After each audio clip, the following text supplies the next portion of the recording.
ఆ ఎమ్మెల్యే ఎటువైపు ఉన్నారన్నది కొద్ది రోజుల క్రితం వరకు జరిగిన చర్చ. ఆయన విషయంలో స్పీకర్ ఇచ్చిన తీర్పుతో ఇక ఆయన అధికార పార్టీలోనే ఉంటారని అంతా అనుకున్నారు.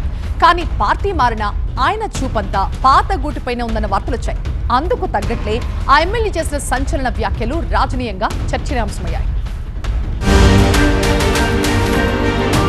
అయితే త్వరలోనే మున్సిపల్ ఎన్నికలు జరగనున్న వేళ గూడెం మహిపాల్ రెడ్డి చేసిన వ్యాఖ్యలు సంచలనంగా మారాయి. తన అనుచరులు కార్యకర్తలతో సమావేశమైన ఎమ్మెల్యే మహిపాల్ రెడ్డి బీఆర్ఎస్ పార్టీని వీడి తప్పు చేశానంటూ కీలక వ్యాఖ్యలు చేశారు. అప్పటి పరిస్థితిలో తప్పటడుగు వేసి కాంగ్రెస్ లో చేరారని, అయితే కాంగ్రెస్ లో తనకు నియోజకవర్గానికి వెంట్రుక వంతు లాభం కూడా జరగలేదని కామెంట్ చేశారు. 3 సార్లు బీఆర్ఎస్ నుంచి ఎమ్మెల్యేగా గెలిచానని, మున్సిపల్ ఎన్నికల్లో బీఆర్ఎస్ అభ్యర్థులను గెలిపించుకోవాలని కార్యకర్తలకు సూచించారు. వేసినా మనకు అక్కడ ఏమాత్రం గిట నియోజకవర్గానికి నియోజక ప్రజలకు నాకు ఎక్కడ ఒక ఇంటిక మందము లాభం జరగలేదు. అన్ని కోర్టు ద్వారానే చూసుకుంటా ఉన్నాం.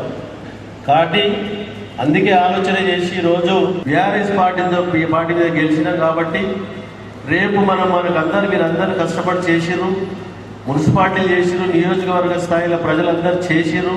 ఇప్పుడు 5 మున్సిపాలిటీలలో 104 మంది కౌన్సిలర్లు ఉన్నారు. 5 మున్సిపాలిటీలలో 104 మంది కౌన్సిలర్లు.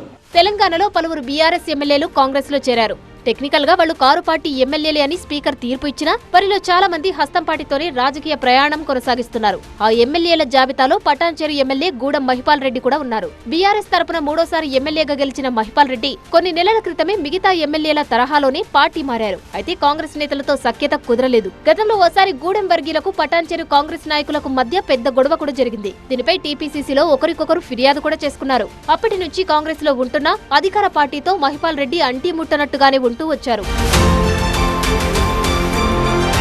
ఈ క్రమంలో మహిపాల్ రెడ్డి వ్యాఖ్యలు ఇప్పుడు పొలిటికల్ సర్కిల్స్ లో హాట్ టాపిక్ గా మారాయి. మున్సిపల్ ఎన్నికల్లో ఆయన కాంగ్రెస్ కోసం కాకుండా బీఆర్ఎస్ కోసం పనిచేసేందుకు సిద్ధమయ్యారా అనే చర్చ జరుగుతుంది. దీంతో మళ్లీ ఆయన సొంత గూటికి చేరుకునేందుకు సిద్ధమవుతున్నారా అనే ఊహాగానాలు మొదలయ్యాయి.